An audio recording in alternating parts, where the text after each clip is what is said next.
Alien Production. Hai să scoatem una și despre virusul corona.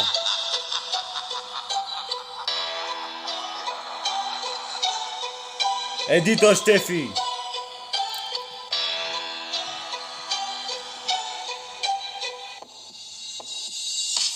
E carantină în țară, dar babele pupă moaște, fiindcă astea sunt tradițiile înainte de Paște. Ele nu știu că în lumea asta doar Iisus renaște și dacă ele o să moară nu se vor mai întoarce, ci că toți suntem în casă, dar boschetarii pe străzi și băiețașii își pun poze cum se strâng în brigăzi. Suntem niște prostovani și n-avem nicio dovadă, o să ne topim cu toții ca un fulg de zăpadă. Acum vă spun o cronică, puțin cam psihotronică, care o să rupă puțin linia melodică. Toți fotbaliștii noștri stau lângă centrala termică și în loc de minge jonglează cu hârtie igienică. Și acum vă spun o cronică, puțin cam psihotronică, care o să rupă puțin linia melodică. Toți fotbaliștii noștri stau lângă centrala termică și în loc de minge jonglează cu hârtie igienică.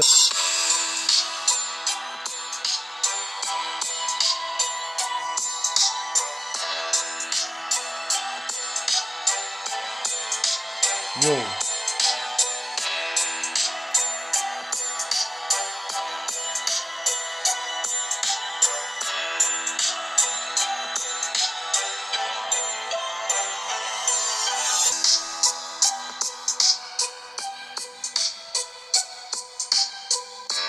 Yo.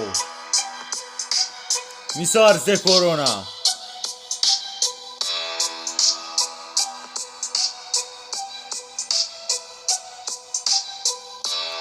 Lasă puțin beat-ul. Mi s-a ars de corona, așa că mai bag o rimă. E timpul ca alien să mai comită o crimă, doar că o fac fără sânge, fiindcă am haine de firmă. Iohannis te-aș arde cu cea mai mare stimă.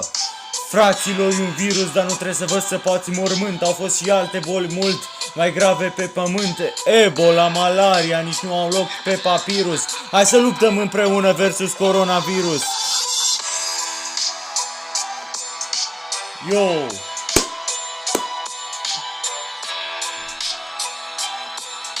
Hai toată lumea! Hai și cu refrenul!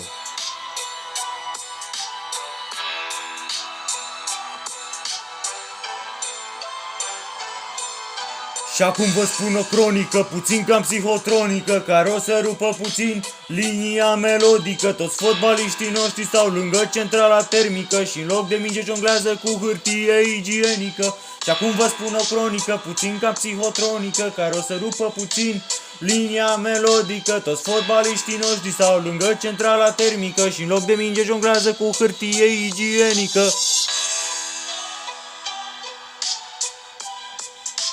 Yo!